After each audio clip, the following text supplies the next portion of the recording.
النبي صلوا عليه صلوات الله عليه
Assalamualaikum warahmatullahi wabarakatuh.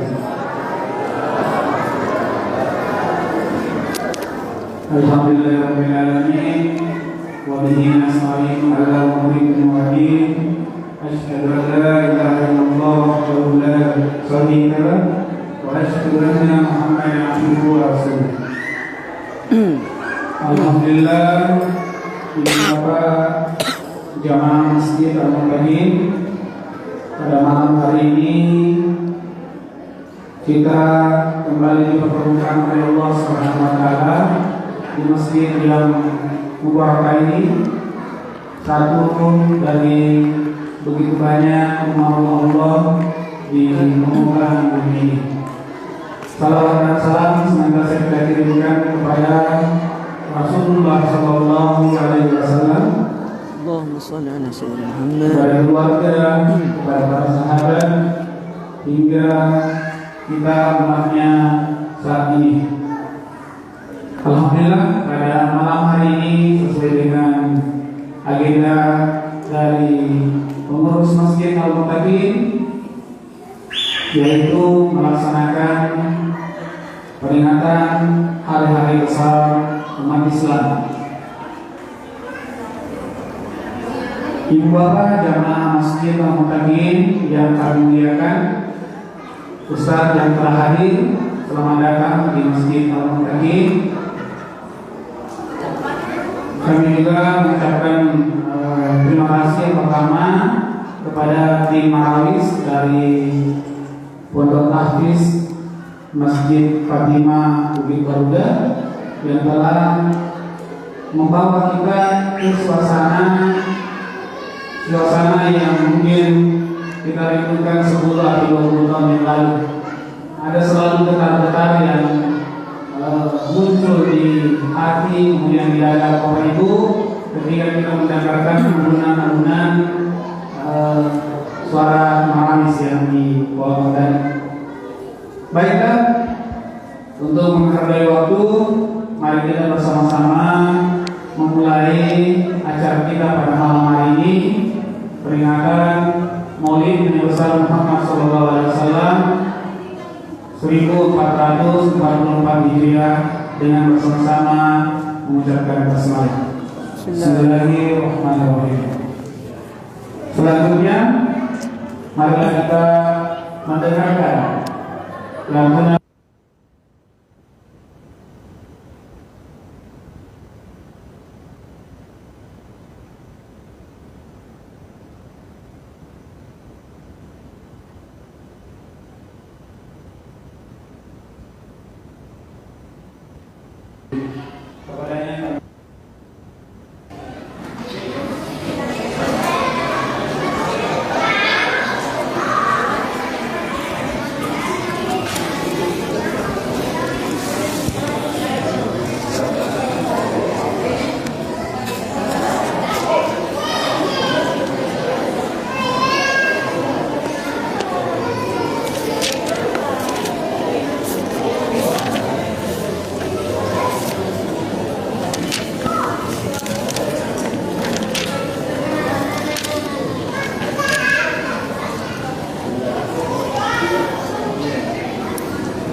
Assalamualaikum warahmatullahi wabarakatuh.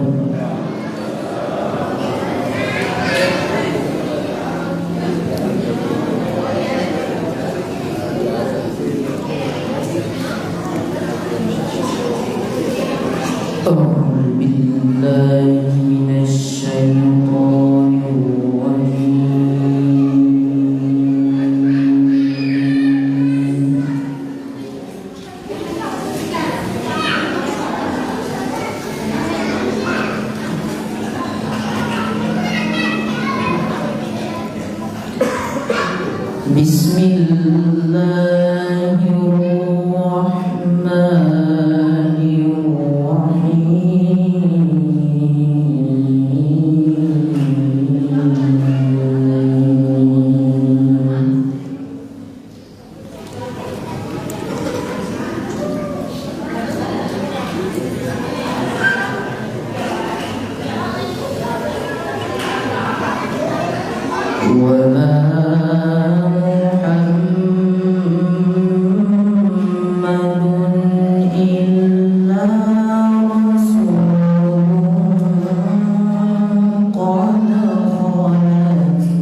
ينقلب على عقبيه فلن يضر الله شيئا.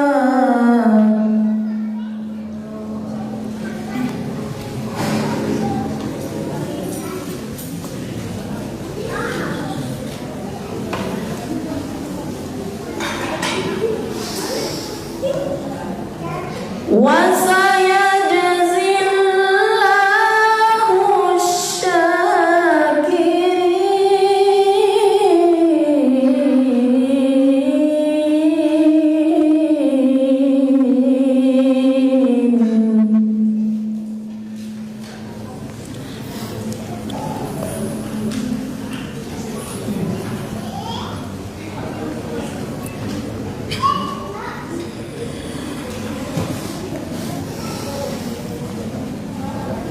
وما كان لنفس أن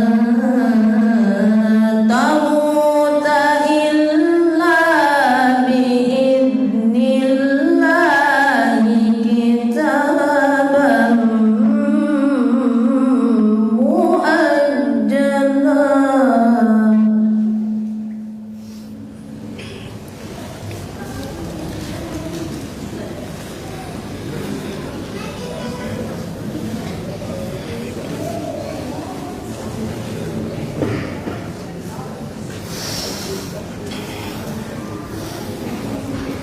ومن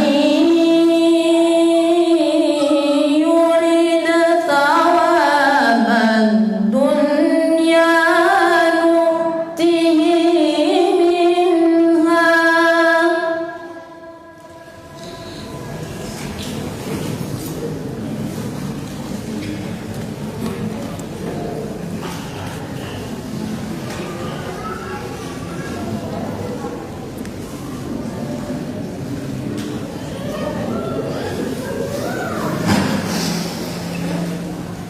ومن يرد ثواب الآخرة نؤته منها وسنجزي الشاكرين.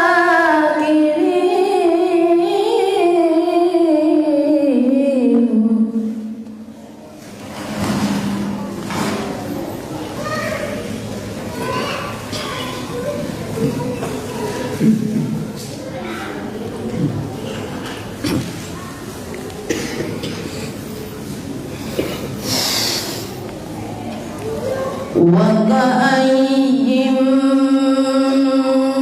من نبي قاتل معه ربيون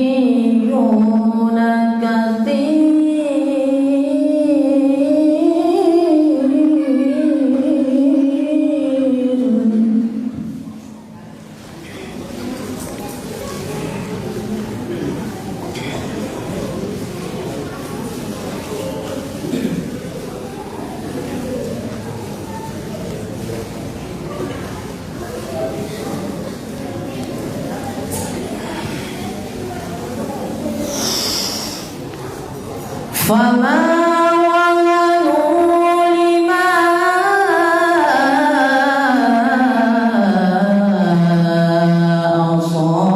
أصابهم في سبيل الله وما ضعفوا وما استكانوا.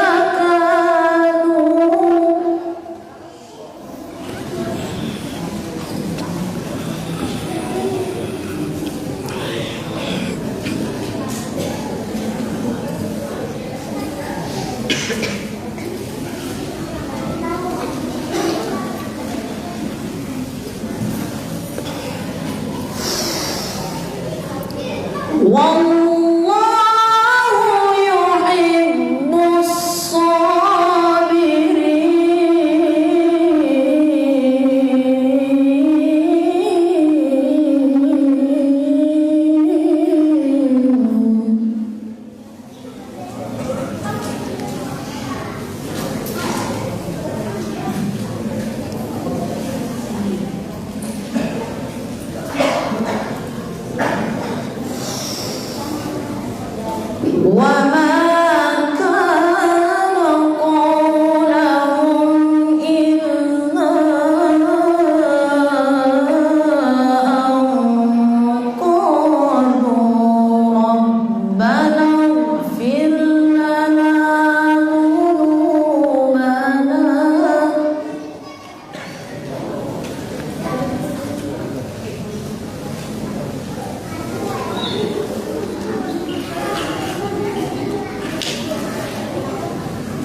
وثبت أقدامنا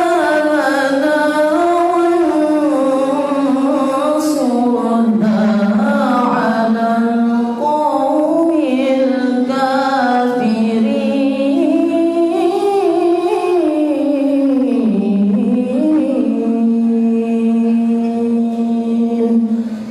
صدق الله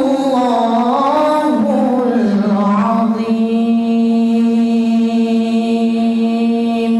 السلام عليكم ورحمة الله وبركاته.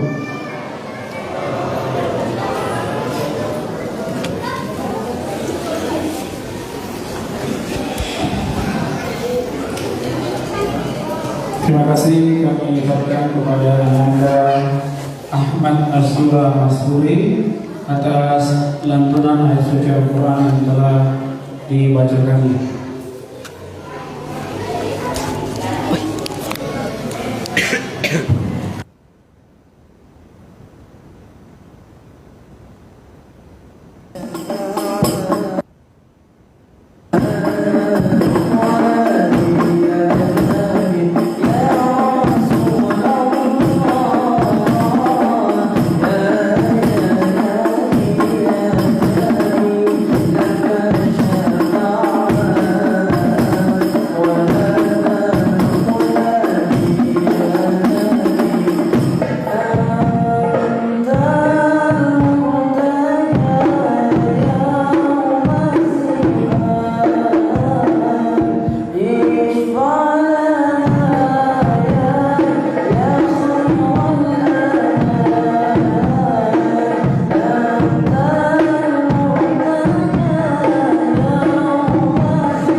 Ibu bapak jemaah Masjid Al-Muttaqin yang dimuliakan Allah Subhanahu wa taala, marilah kita dengarkan sambutan pengurus masjid sekaligus penyelenggara kegiatan kita pada malam hari ini, kepada Bapak Muhammad Nasir SPDPD, kami persilahkan dalam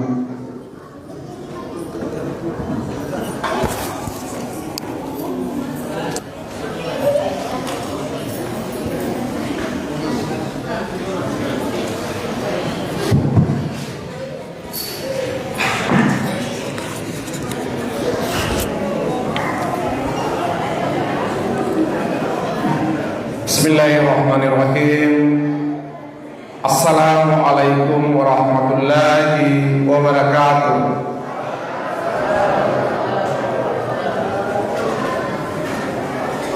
Yang kami hormati Bapak Haji Muhammad Ashar Tamanggung. Beliau adalah Ketua Basnas Kota Makassar. Yang kami hormati yang mewakili Bapak Camat Moncoloe, yang mewakili Bapak Lurah dan Kepala Desa Moncoloe, hadirin hadirat yang pada kesempatan ini menyempatkan waktu untuk bersama-sama dengan kita, dan anak-anakku semua dari Lembaga Tahfiz Fatimah Bukit Baruga yang alhamdulillah pada kesempatan ini mengisi acara untuk hiburan.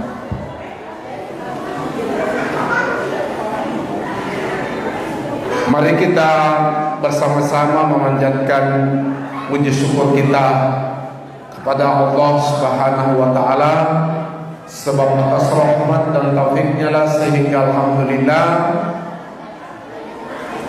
sesuai dengan rencana minggu yang lalu, pada malam ini kita akan melaksanakan Maulid Nabi Muhammad SAW,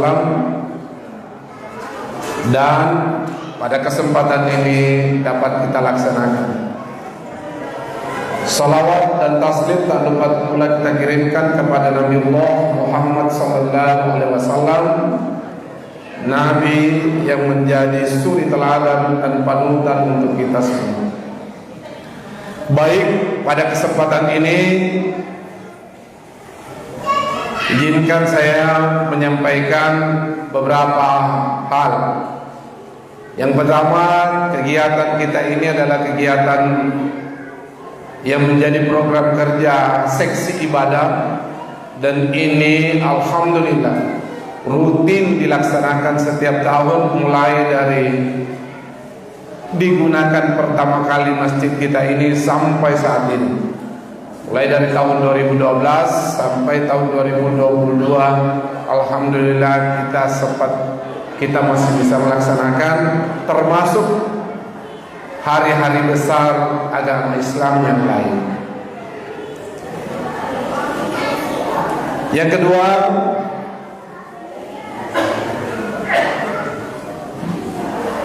kegiatan ini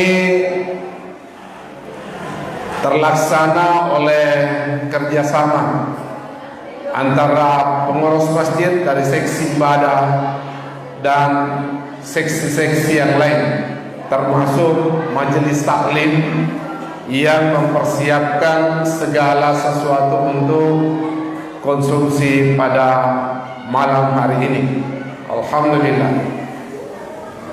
Yang ketiga, saya kira pengurus masjid patut berterima kasih kepada seluruh pihak yang telah berpartisipasi sehingga kegiatan kita dapat kita laksanakan pada malam ini, terutama kepada Bapak Al-Ustaz yang telah memberikan waktu kita untuk bisa mengisi hikmah maulid pada malam ini. Bapak Ibu yang saya muliakan, karena sebentar insyaallah kita akan mendengarkan hikmah maulid. Dan saya kira ini adalah juga merupakan tujuan dari kegiatan ini, bagaimana kemudian kita bisa meneladani sifat-sifat Rasulullah.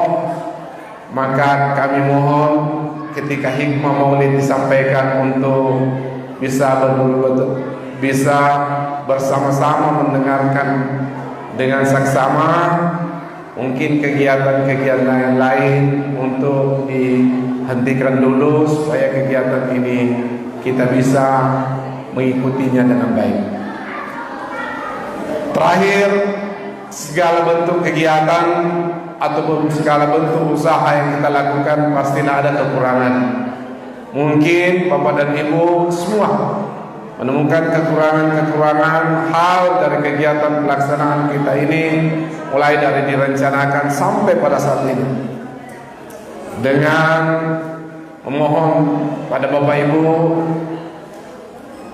pengurus masjid, mohon maaf yang sebesar-besarnya jika masih ada hal yang kurang dalam pelaksanaan kegiatan ini.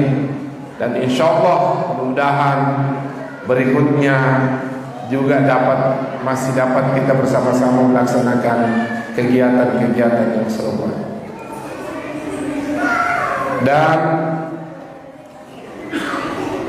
saya kira insya Allah mudah-mudahan sebentar setelah kegiatan ini kami berharap juga untuk masih tetap kita tinggal di tempat ini untuk ada acara istirahat yang telah dipersiapkan oleh majelis taklim. Ini yang saya bisa sampaikan.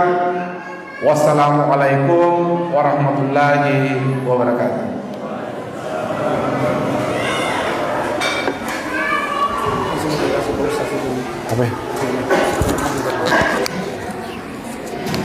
Baiklah, kita masuk ke acara inti kita pada malam hari ini. Sama-sama mendengarkan ceramah tentang bagaimana sahabat yang ikhlas dalam meneladani akhlak mulia Rasulullah SAW yang akan disampaikan langsung oleh Ketua Basnas Kota Makassar, Al-Ustaz Haji Muhammad Ashar Tanagung. Kepada beliau kami persilahkan dengan hormat.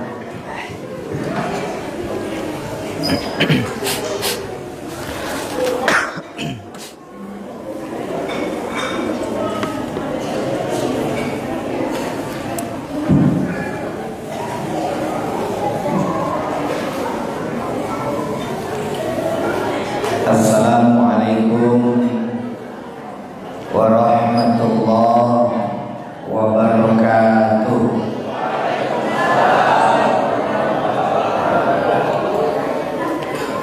Bismillah, walhamdulillah, wala hawla wala quwata illa billah.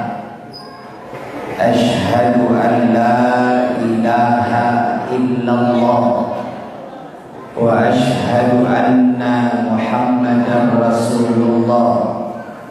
Allahumma salli wa sallim wa barik ala sayyidina Muhammadin wa ala alihi wa sahbihi ajma'in, amma ba'd. Yang saya hormati Bapak Camat Moncoloe atau yang mewakili beliau, Kepala Desa Moncoloe Lampara yang saya hormati, Ketua Pengurus Masjid Al-Muttaqin yang saya hormati, Bapak-bapak, ibu-ibu, para pengurus dan jamaah, serta ananda para santri santriwati, juga para hafid Al-Quran dari Rumah Tahfiz Al-Quran Bukit Baruga. Alhamdulillah, mari kita memuji dan bersyukur kehadiran Allah Subhanahu wa taala. Malam hari ini kita bergembira menyambut menjelang milad Rasulullah sallallahu alaihi wasallam. Sebagaimana kita tahu Bapak Ibu, Nabi lahir ke dunia pada malam Senin atau hari Senin 12 Rabiul Awal.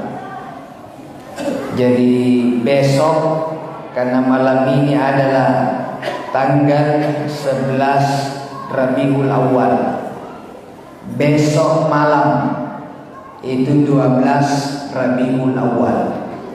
Jadi cocok ini yang kita lakukan, Pak.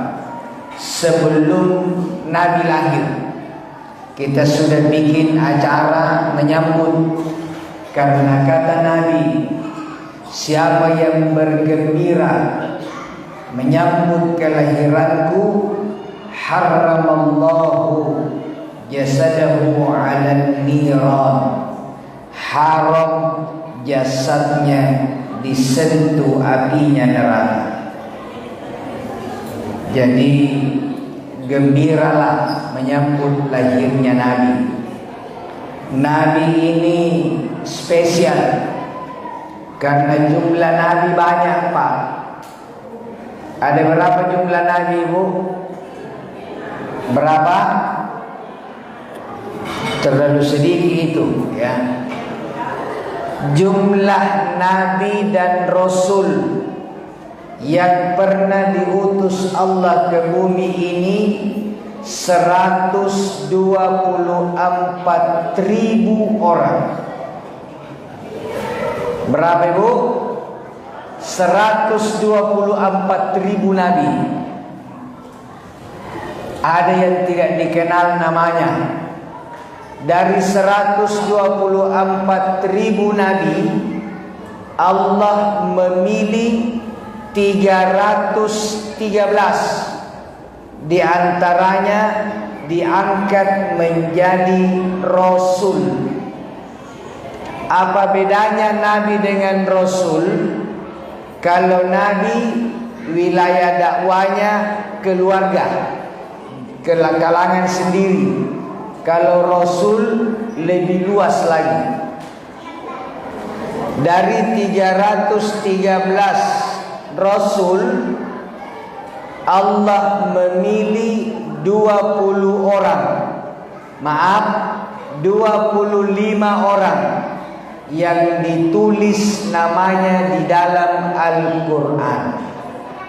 Jadi yang 25 itu bukan jumlah Nabi dan Rasul, tapi jumlah Nabi dan Rasul yang ditulis di dalam Al-Quran. Dan inilah yang wajib diketahui. Jadi kalau ada bapak-bapak, ibu-ibu tidak tahu 25 Nabi dan Rasul, rukun imannya tidak sempurna. Jadi harus ditahu, Pak. Tapi tidak bisa biku hafal, biar tidak dihafal. Yang penting ditahu. Ditahu itu artinya minimal kalau disebuti namanya kita bisa jawab, ya saya tahu Nabi itu. Jadi kalau disebut namanya kita bisa jawab, oh Nabi. Mau tes dulu, Pak, ibu-ibu, Bu, Pak. Kalau Adam Nabi atau bukan? Nabi. Idris, Nuh, Lut, Zulkifli, Zakaria, Ibrahim, Yahya, Dentino, Berarti sudah lulus. Sudah bisa bedakan mana nabi, mana bukan nabi. Berarti sudah lulus ini. Dari 25 rasul yang ditulis namanya di dalam Al-Quran, ada yang hanya namanya saja dan ada kisahnya. Ada nabi yang disebutkan kisahnya tapi sedikit. Ada yang disebutkan kisahnya lengkap, seperti Nabi Musa lengkap, Nabi Ibrahim lengkap. Tapi ada nabi yang hanya namanya saja, Nabi Ilyasa, itu hanya disebut tapi tidak ditahu, tidak dijelaskan dengan lengkap. Dari 25 rasul ini Allah memilih 5 orang, di antaranya dengan gelar Ulul Azmi. Ulul Azmi ini nabi spesial yang cobaannya di atas rata-rata. Jadi kalau nabi itu berat cobaannya, Pak. Makanya jangan bagi berharap jadi nabi, kita tidak lulus. Makanya temanya ini bagus ini, meneladani nabi, khususnya sabar dan ikhlas. Nanti kita cerita-cerita yang mana yang dibilang ikhlas. Kemudian dari 5 ulul azmi, ya, 5 ulul azmi, Nabi Nuh, Nabi Ibrahim, Nabi Musa, Nabi Isa, dan Nabi Muhammad sallallahu alaihi wasallam.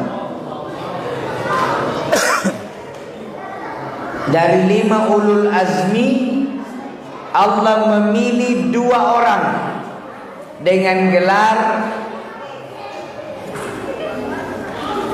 uswatun hasanah, yaitu Nabiullah Muhammad sallallahu alaihi wasallam dan Nabi Ibrahim alaihi salam.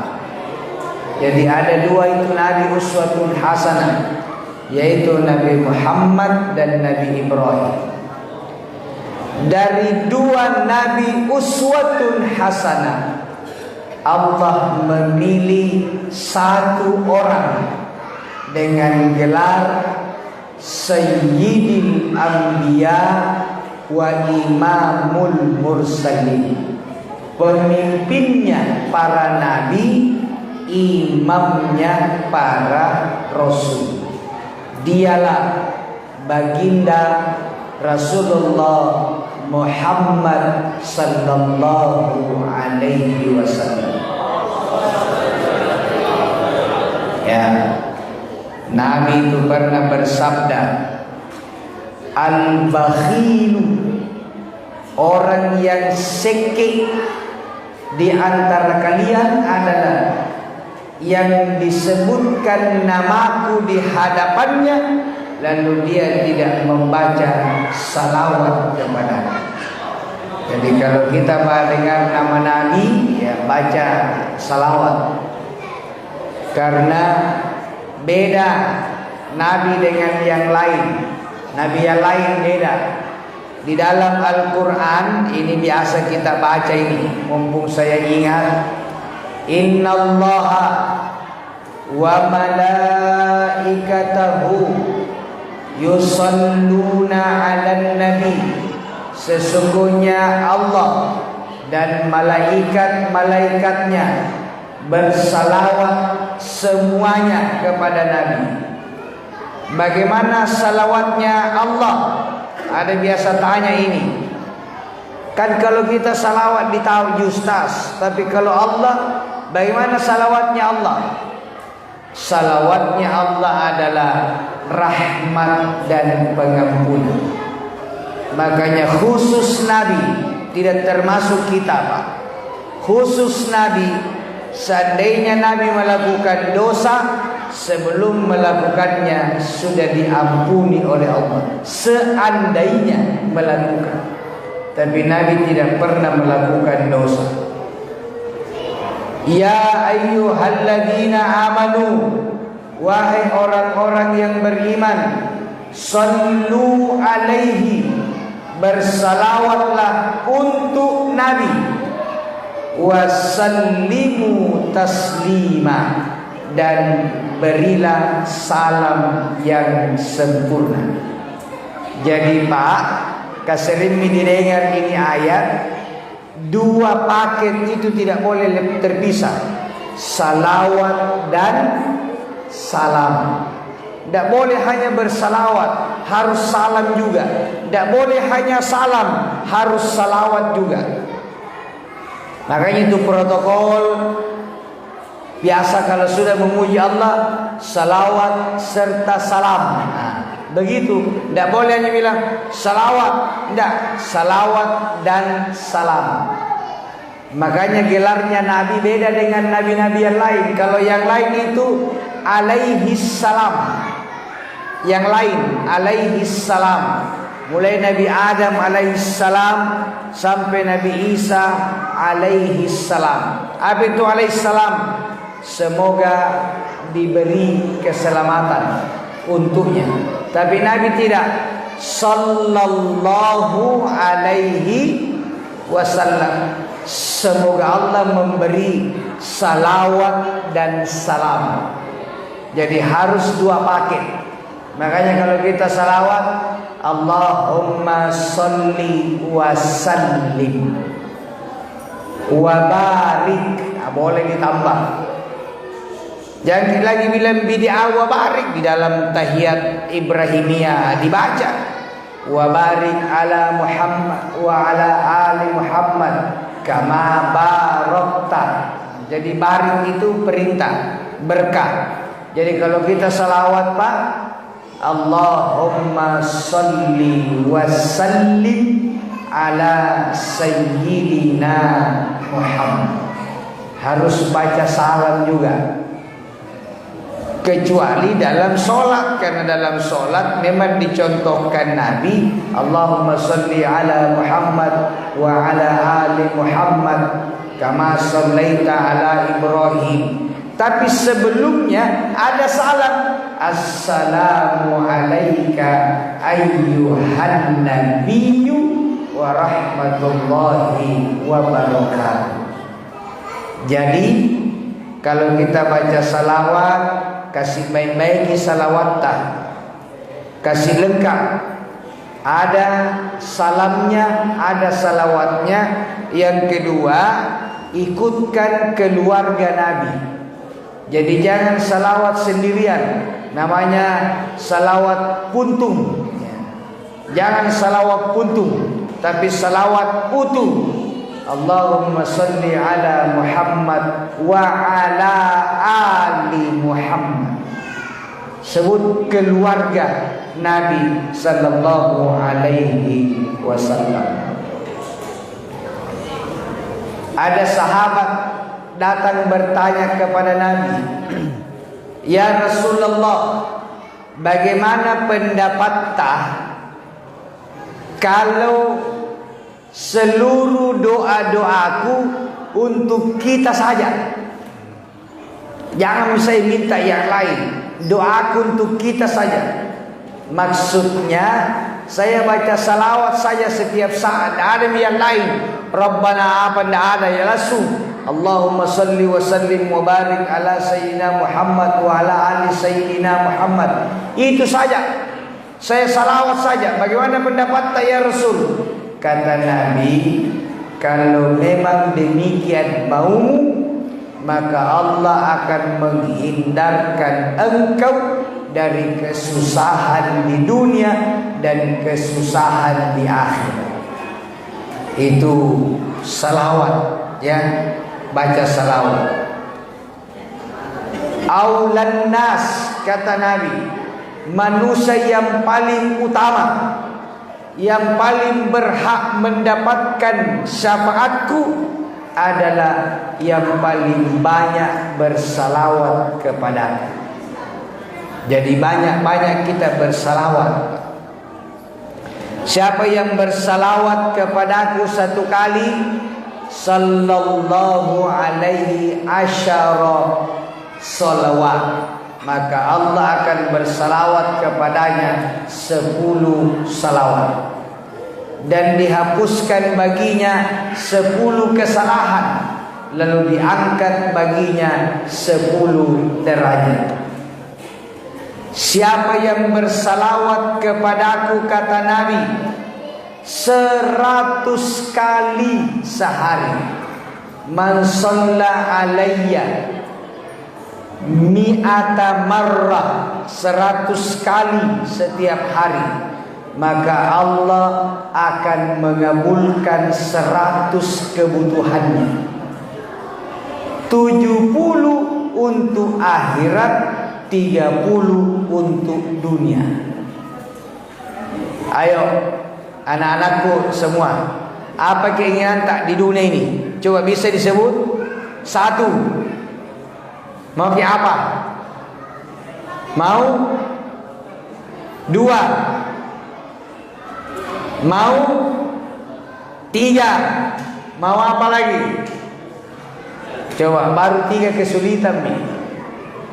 Orang yang bersalawat 100 kali setiap hari, 30 kebutuhan tak, keinginan tak dikabulkan Allah. 70 di akhirat, 30 di Moncoloi 8. Makanya baca 100 kali. Ada lagi terakhir, hadis terakhir. Siapa yang membaca marrah, 1000 kali sehari, maka tidak dicabut nyawanya oleh Allah sebelum diperlihatkan surga di hadapannya. Ya, ini rahasia bagaimana supaya kita waktu meninggal tersenyum, bukan cemberut. Jadi ayo, yang mau tersenyum 1000 kali satu hari, yang mau dikabulkan hajatnya 100 kali satu hari. Tidak mesti berturut-turut, tidak mesti duduk, boleh sambil jalan. Jadi sambil bawa kendaraan, sallallahu ala Muhammad, sallallahu alaihi wasallam, sallallahu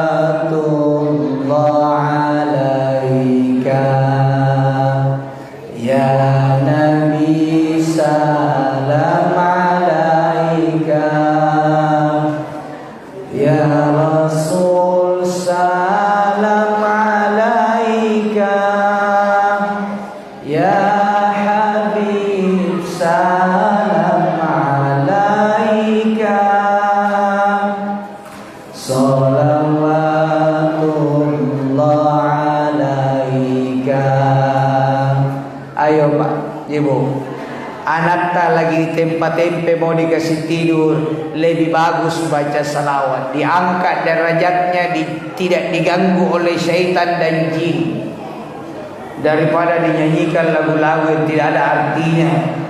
Ku timang-timang anak sialan. Banyak juga lagu-lagu, memang kadang-kadang lagu-lagu tidak benar. Anaknya mau tidur, po ame-ame belalang kupu-kupu.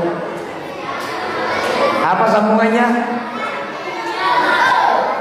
Siang makan nasi, kalau malam bohong. Bohong. Itu yang benar adalah kalau bayi itu siang minum susu, malam minum susu, itu bayi. Kalau siang makan nasi, malam minum susu, itu bukan bayi, itu bapaknya bayi. Masa bayi makan nasi? Tidak. Bayi itu siang minum susu, malam minum. Ini lagu ini salah-salah ini. Untuk bayi baru siang makan nasi, kalau malam itu salah. Ayo baca salawat kepada Nabi. Bagaimana caranya bisa mencontoh Nabi, meneladani Nabi, akhlaknya Nabi? Tidak gampang. Untuk bisa mencontoh Nabi, 3 syaratnya ada di dalam Al-Quran. Laqad kana lakum fi rasulillahi uswatun hasanah.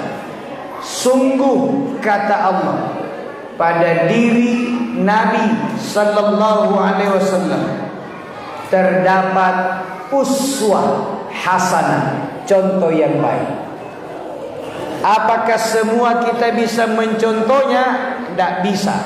Syaratnya ada 3. Yang mau mencontoh Nabi, termasuk contoh sabar dan ikhlas, liman kana yarjullah, orang-orang yang merindukan kembali kepada Allah, pertemuan dengan Allah. Jadi dia selalu merasa bersama Allah.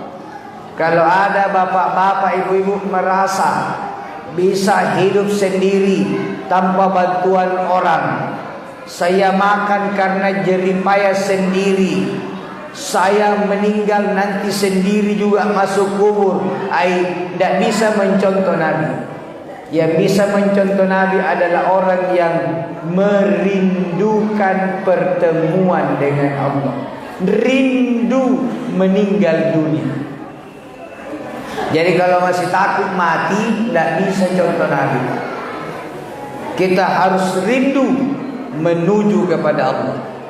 Wal yaumal akhir, dan yang merindukan hari akhirat, yang meyakini adanya hari akhirat. Yang mana itu contohnya? Tidak berani melakukan pelanggaran agama. Tidak berani. Kenapa? Karena dia tahu ada hari akhirat, ada balasan Allah nanti di hari kemudian. Dan yang ketiga, wa dzakarallaha katsira, dan yang banyak berzikir kepada Allah. Jadi kalau kutui berzikir, tidak bisa mencontoh Nabi. Makanya jangan terlalu banyak larangan. Kalau zikir, lakukan selama zikirnya tidak bertentangan atau selama dicontohkan oleh Nabi dan para sahabat.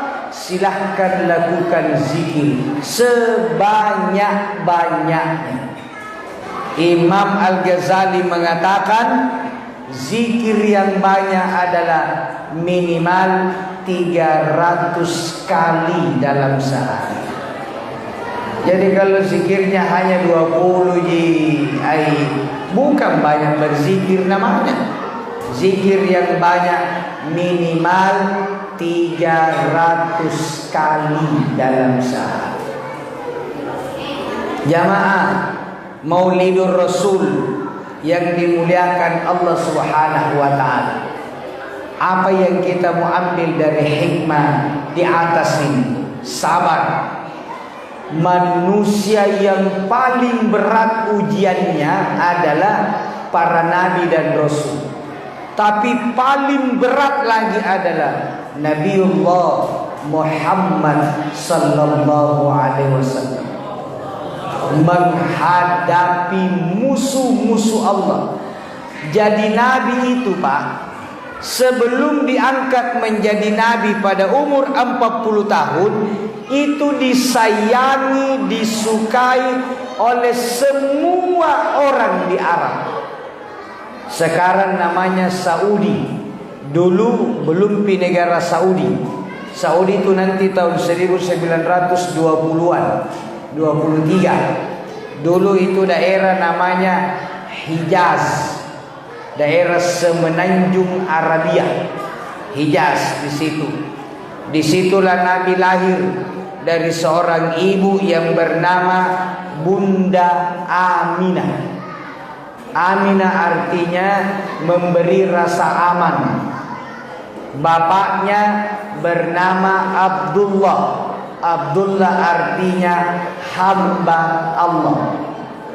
Kakeknya bernama Abdul Muttalib, orang tua yang sangat bijaksana. Nah ini juga perlu ini. Nabi sendiri namanya Muhammad, artinya orang yang sangat terpuji.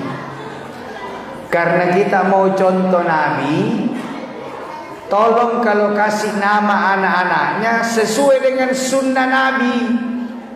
Itu nama yang baik. Pertama, bagus artinya, karena nama artinya doa.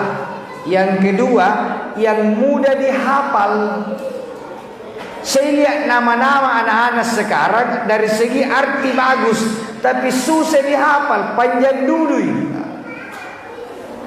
Anak-anak sekarang panjang namanya. Dulu-dulu itu nama-nama satu suku kata saja.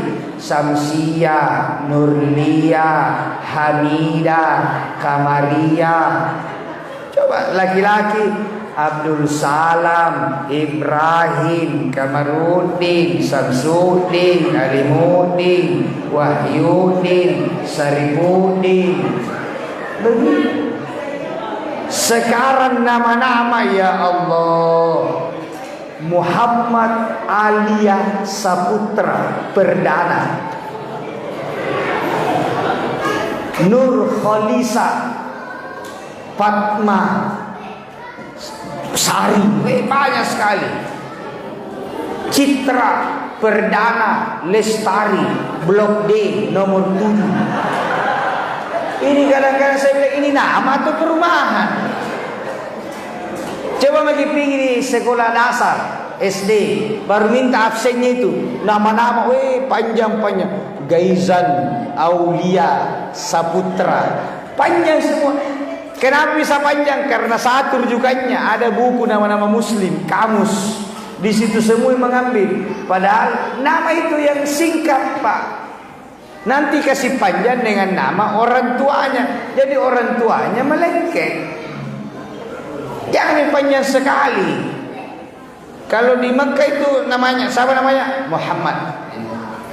Bahkan ada, ya rata-rata itu namanya berputar-putar. Saya rumah yang selalu saya pakai nginap jamaah transit kalau haji, itu yang punya namanya Muhammad. Muhammad ini punya anak namanya Abdullah. Abdullah itu ada anaknya kecil, nah kasih lagi nama Muhammad. Jadi itu Muhammad anak kecil, bapaknya bernama Abdullah. Abdullah bapaknya Muhammad. Ini Muhammad bapaknya Abdullah. Itu kita putar-putar. Muhammad Abdullah, Muhammad Abdullah, Muhammad Abdullah. Begitu. Nama-nama Ibrahim panjang karena sudah masuk bin. Dan orang Arab itu salah satu pelajaran di sekolahnya belajar silsilah. Jadi semua dia tahu itu keluarganya sampai 12 turunan ke atas. Dan memang gampang dihafal. Muhammad bin Abdullah bin Muhammad bin Abdullah bin Muhammad bin Abdullah lagi. Dia tahu orang tuanya. Jangan terlalu panjang. Tapi yang sudah terlanjur biar nanti kalau hamil lagi bukti. Jangan lagi panjang-panjang nama anaknya. Dulu-dulu enak. Coba teman-teman sekolah apa Pak? Namanya pendek-pendek semua itu Marsuki. Mana anak-anak sekarang mau dikasih nama Marsuki? Tidak mau. Salma, tidak mau. Dia bilang nama kampungan. Salma itu nama toko. Fatimah putri Nabi. Jadi kasih nama yang baik-baik. Nah, nanti Nabi diangkat jadi Rasul, mulailah dibenci orang. Jadi yang dibenci itu bukan Muhammad, yang dibenci adalah Nabi Muhammad, Nabi yang dibenci. Maka kalau bapak-bapak tidak mau dibenci, ya tidak bisa jago. Jangan lagi berbuat. Kalau kita itu belum punya jabatan apa-apa, tidak ada yang pusing. Tapi begitu sudah punya jabatan, mulailah dibenci orang. Begitu sudah ada nabikin, mulailah dibenci orang. Makanya bapak-bapak pengurus masjid harus sabar, Pak. Jangan jadi ketua masjid kalau tidak mau dikritik. Yang paling rajin mengkritik itu yang malas menyumbang. Di mana-mana itu supaya tertutup bahwa tidak ketahuan itu kekurangannya. Ini masjid lagi dibangun. Masjid ini alhamdulillah lagi dibangun menara, ya, persiapan. Ayo yang punya harta, keluarkan harta di jalan Allah. Dan tolong Bapak Ibu, kalau masjid ini sudah selesai, jangan biasakan menyimpan saldo yang banyak. Ya, ini juga butuh kesabaran ini, Pak. Karena kalau kita tidak sabar, kadang-kadang ini saldo ini simpan dulu. Jangan. Saya itu kadang-kadang bukan jengkel, Pak, heran. Pergi khutbah Jumat, masjid sudah bagus, diumumkan saldo kas 250 juta. Mau diapain uang 250 juta disimpan? Ada orang meninggal dipalu-palui dikubur. Kata yang dipalu-palui, malaikat, kenapa disisa kau dong? Nah, saya juga rajin menyumbang di masjid. Dia bilang, sumbanganmu masih ada di bank, belum dipakai. Orang sudah mau dipakai sumbangannya dikubur, dia belum berguna. Jangan simpan. Mudah-mudahan tersinggung ini pengurus, kan? Tidak, karena kita lagi bangun di sini, jadi harus disimpan. Bahkan kalau masjid sudah selesai dan banyak sumbangan, tapi mau dihapus tas, tidak ditahu mau diapa ini uang, habisi itu uang. Habisi. Caranya satu, sumbang masjid lain yang butuh bantuan. Yang kedua, imamnya kan tidak apa-apa, keluarkan uang. Pakai, ada masjid di dekat rumah, 3 imam kita pakai. 3 imam, 3 juta satu orang. Jadi 9 juta satu bulan. Itu rendah, mestinya 5 juta satu orang. Marbot masjid 2.500.000 satu bulan. Supaya masjid ini bersih, saya buang air kecil di bandara, di toilet. Saya tanya itu cleaning service-nya, berapa gaji tak dek satu bulan? Dia bilang 2.500.000. 2.500.000 digaji. Karena kadang-kadang belum pergi selesai kencing mobil bersihkan di bawah. Nah 2.500.000. Bagaimana mau tidak mau WC ya kalau marbotnya 300.000 dibayarkan satu bulan? Yang banyak-banyak 2.500.000. Imamnya 5 juta. Khotib Jumat berapa? 1 juta. Imam yang dipanggil Jumat 500.000. Jadi habis pengajian tiap hari. Dan jangan pernah khawatir, Pak. Kalau banyak pengeluarannya masjid, pasti banyak pemasukan. Tidak mungkin Allah ingkar terhadap janji. Makanya saya mendorong di mana-mana. Masjid jangan bangga dengan saldo yang banyak. Dan kalau masjid banyak saldonya, gunakan untuk kepentingan umat. Karena ada potensi ekonomi yang luar biasa. Siapa tahu tidak pernah dihitung-hitung, Pak. Saya hitungkan ke ini malam. Kalau berapa ini jamaahnya kalau Jumat, Pak Ketua? Ya. Ada 300 lebih. Anggaplah 400. kalau setiap jamaah Jumat yang datang Pak bawa duit di celengan 20.000 rupiah, maka isi kota amalnya 8 juta rupiah. Sudah pernah 8 juta kalau Jumat Pak? Berarti rata-rata 2.000. Ayo Pak, kita buka-bukaan. 20.000 itu satu Jumat sama dengan 80.000 di satu bulan. Sedikit, cuma karena kita tidak pernah perhatikan, dikira banyak. Padahal sedikit itu kalau 20.000, sedikit. Saya kasih tahu ustadz-ustadz yang saya bina sama Ustadz Mariono, kalau pergi sholat Jumat minimal 50.000 kasih masuk di kota amal. Dan jangan sembunyi-sembunyi. Ustadz itu kalau kasih masuk di celengan tidak boleh sembunyi, kaitannya dengan ikhlas. Tidak ada urusan ikhlas dengan dilihat Pak. Ikhlas itu di dalam hati tersimpan. Kalau perlu tunggu banyak orang kasih dia, bukan jual palsu ini, baru kasih masuk, supaya jadi motivasi bagi orang lain. Tapi tunggu dulu Pak. Menurut ingatan selama Jumat di sini, pernah enggak bapak-bapak lihat ustaz yang mau baca khutbah kasih masukan di celengan? Pernah atau tidak? Jarang Pak. Saya Kumaremanto itu ustadku, karena kami bina dai-dai milenial. Saya bilang wajib ustaz kasih masukan di celengan kalau Jumat. Yang jamaah sunnah ustaz wajib. Kalau ustaz tidak kasih masukan di celengan tak lewat-lewat. Satu-satunya orang yang pergi sholat Jumat dikasih uang pulang itu penceramah. Jadi apa alasannya penceramah yang tidak kasih masukan di celengan? Dia tahu jadi kasih uang. Yang lain itu tidak dikasih uang, tidak kasih masuk. Jadi kalau ustaz tidak kasih masuk, gigilin dulu ini Pak. Kasih tahu ustaz-ustaz. Satu-satunya orang yang pergi sholat Jumat dikasih amplop kalau pulang itu khotib.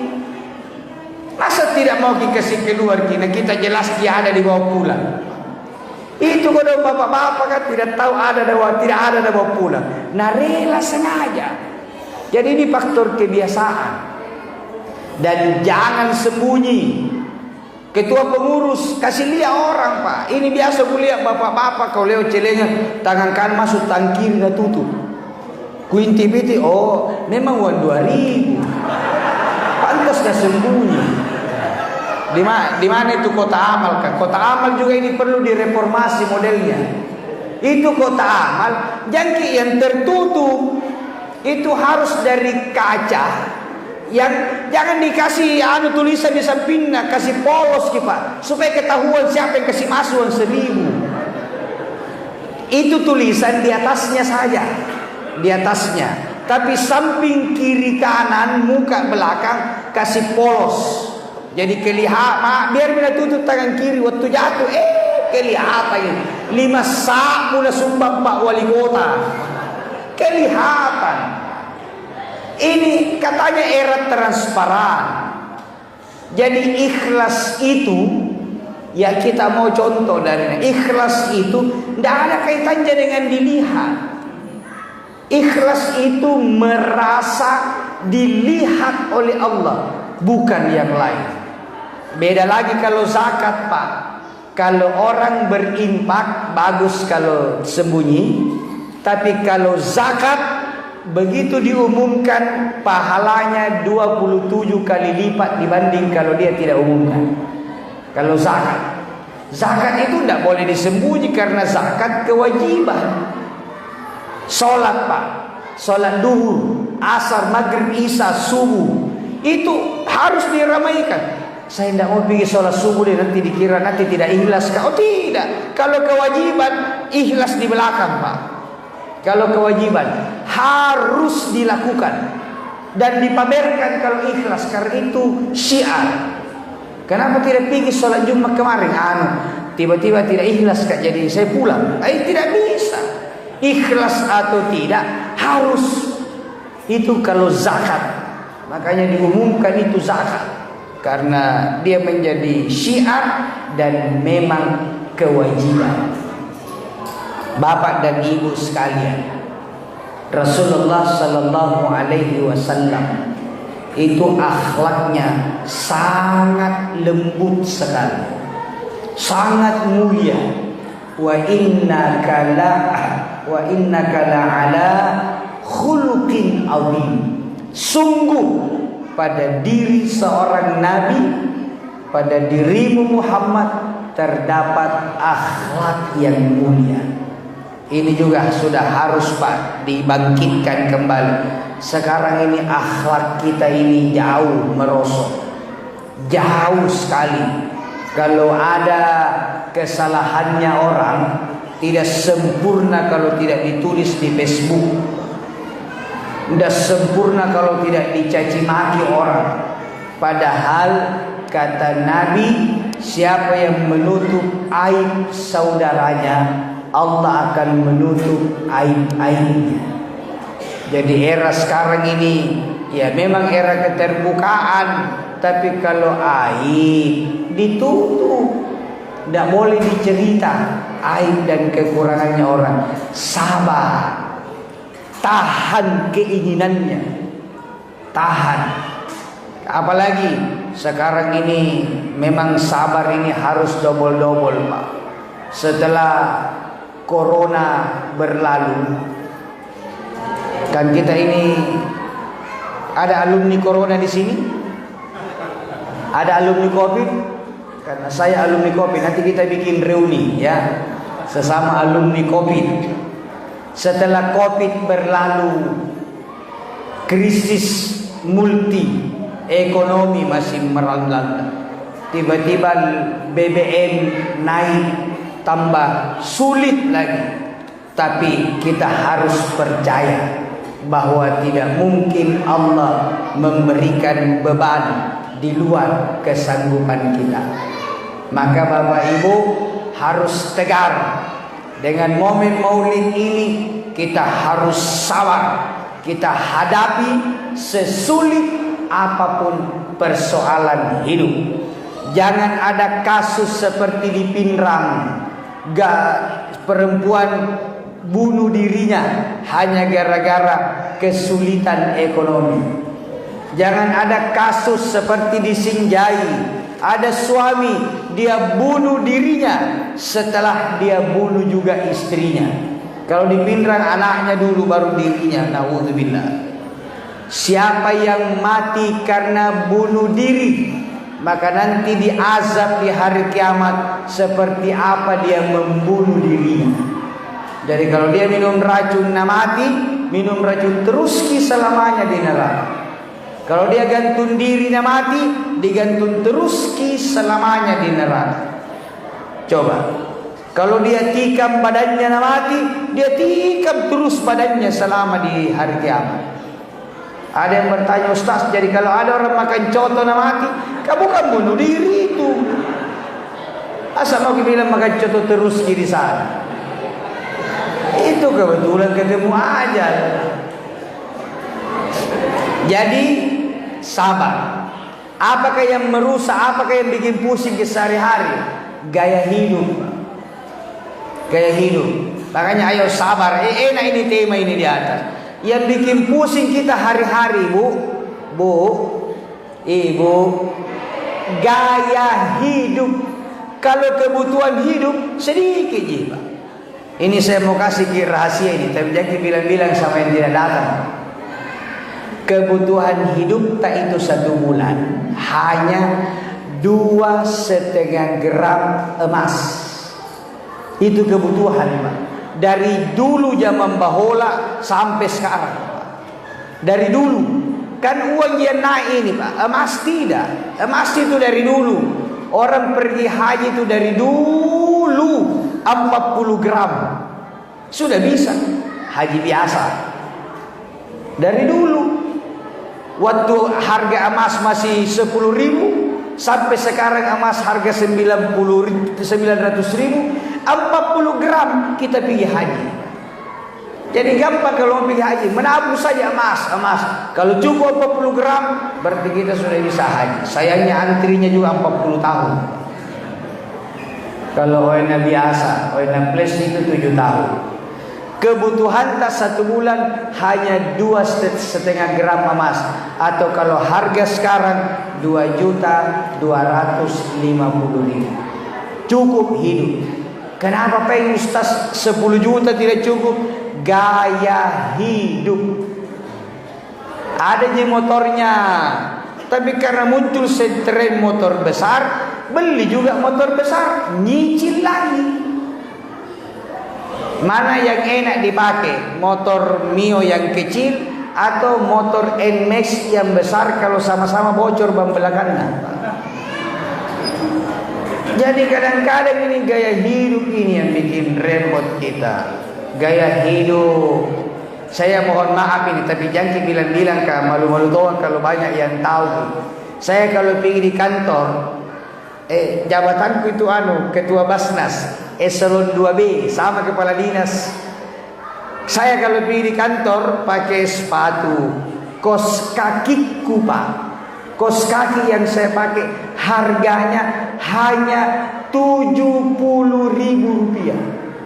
1 lusin Pak. Bukan 70.000 satu pasang. 70.000 satu lusin, lebih 5.000 satu pasang. Alhamdulillah, tidak ada yang pernah tegur kak bilang, kenapa kos murah dipakai? Bagaimana mau tegur orang? Nah ujung bawah nak tertutup sepatu, ujung atas nak tertutup celana. Apa nak tahu ke orang? Kecuali kalau ku bikin sorban itu sebab kos, karena lihat ke orang. Tidak ada. Jadi jangan repot dengan gaya hidup. Coba ingat-ingat pendidikan tak waktu SD sampai SMP. Waktu SD sampai SMA kita dilatih dengan pakaian yang kontras warnanya. Baju putih, celana merah. Baju putih, celana biru. Baju putih, celana abu-abu. Tidak serasi, tapi itu dipakai. Baju kuning-kuning, celana coklat pramuka. Itu tidak connect. Tapi kita dilatih 12 tahun. Jangan mesti sama warnanya atas dan bawah. Hiduplah apa adanya. Begitu sudah tamat dari SMA, tidak mau pakai baju kalau tidak seragam nih. Di atas sama sampai di bawah. Ini yang bikin mahal biaya hidup. Jadi tidak main-main itu pelajaran SD. Warna kontras, tidak apa-apa. Baju banyak curi batik-batiknya di sini, lambangnya. Tapi begitu sudah dewasa, matching. Kalau harus sama, kudung, baju, celana, kos kaki, lipstick juga pak. Nah kasih sama. Bajunya baju biru, roknya rok hitam, bibir atas biru, bibir bawah hitam. Menyesuaikan warna baju. Di sini mulai rusak orang gaya hidup. Maka mulai sekarang hiduplah apa adanya. Hiduplah apa adanya. Nabi itu orang kaya raya Pak. Kalau bicara kekayaan, Nabi kaya raya. Waktu menikah Nabi maharnya 100 ekor onta. Baru onta yang besar, yang harganya sekarang kurang lebih 35 juta sampai 50 juta. Jadi maharnya Nabi itu mahal karena memang orang kaya. Tapi gaya hidupnya biasa-biasa. Jadi jangan bilang Nabi miskin. Sorry ya, Nabi itu direktur utama perusahaan, menikah dengan komisaris utama yang bernama Bunda Khadijah. Cuma sesudah menikah, hartanya dibagi untuk perjuangan Islam. Jadi orang-orang dulu kaya-kaya. Ada imam mazhab namanya Imam Malik. Imam Malik bin Anas di Madinah. Itu Imam Malik, semua santrinya dibiayai hidupnya. Diberikan baju seragam, dibelikan kitab-kitab, makannya ditanggung, dibangunkan rumah tempat tinggal. Waktu Imam Syafi'i, muridnya ini Imam Malik, selesai mengaji di situ, disuruh pergi di Baghdad sekolah. Kau pergi di Baghdad, dikasih uang saku 40 dirham, 40 dinar, dikasih uang puluhan juta. Kau pergi. Itu guru, Pak, pada masa itu. Makanya sama ini Ananda ini dibiayai oleh keluarga Pak Haji Kalla almarhum. Jadi orang yang kaya biayai orang-orang yang sekolah. Itu dicontohkan oleh Nabi, sahabat dan para tabi'in. Mudah-mudahan kita semua yang hadir ini semakin mencintai Nabi. Karena kata Nabi, man ahabbani kana ma'i fil jannah. Siapa yang cinta kepadaku, dia akan bersamaku di dalam surga. Semoga apa yang saya sampaikan ada manfaatnya. Kalau ada kata-kata saya yang kasar, tolong dimaklumi, karena saya memang makhluk kasar, bukan makhluk halus. Hadanallahu wa iyyakum ajma'in. Wassalamualaikum warahmatullahi wabarakatuh.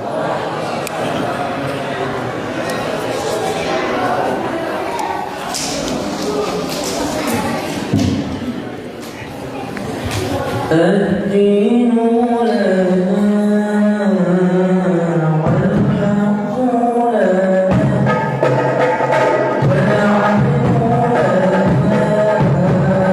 والملك لنا. أدعى الإسلام لا نبينا جميع الكون لنا.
Alhamdulillah kita bersyukur setelah mendengarkan nasihat dari Ustaz Haji Muhammad Asal Pamanggo yang dengannya semoga kita bisa senantiasa meneladani akhlak mulia dari Rasulullah Shallallahu Alaihi Wasallam. Ibu bapak jemaah masjid Al-Muttaqin yang kami hormati, akhirnya sebelum rangkaian kegiatan kita pada malam hari ini telah berakhir dengan satu buah lagu yang dibawakan dari tim Maramis dari Pondok Tahfiz Quran Masjid Fatimah Bukit Baruga, dan mari kita bersama-sama menutup seluruh rangkaian acara kita pada malam hari ini dengan bersama-sama mengucapkan Alhamdulillahirrahmanirrahim. Terima kasih kami ucapkan kepada seluruh jamaah warga yang telah berpartisipasi hingga terlaksananya kegiatan ini, terus juga kepada adik-adik dari Tahfiz Quran Masjid Fatimah. Sekian, jika ada salah kata mohon dimaafkan. Billahi wal hidayah. Assalamualaikum warahmatullahi wabarakatuh.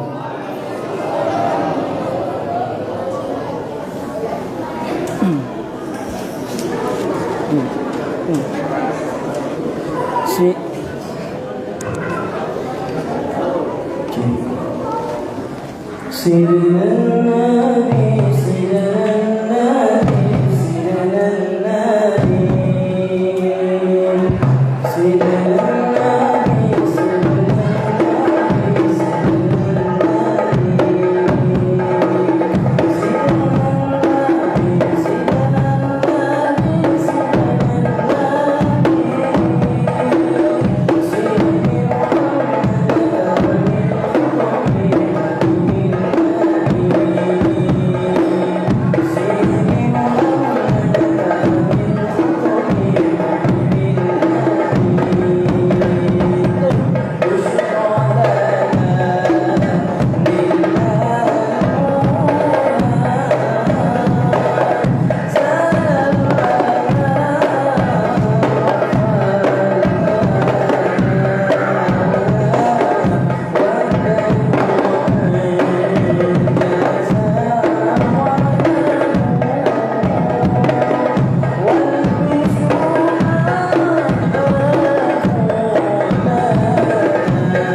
Makan Cok.